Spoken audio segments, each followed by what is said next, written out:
I do not suspect that this is going to give any issues starting, but we'll do a cold start for the fun of it.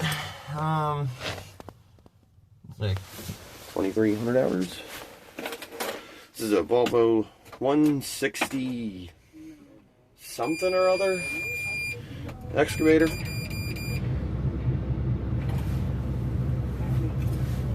Here we go. Yeah. I figured it would start right up. It's about 25 degrees here right now in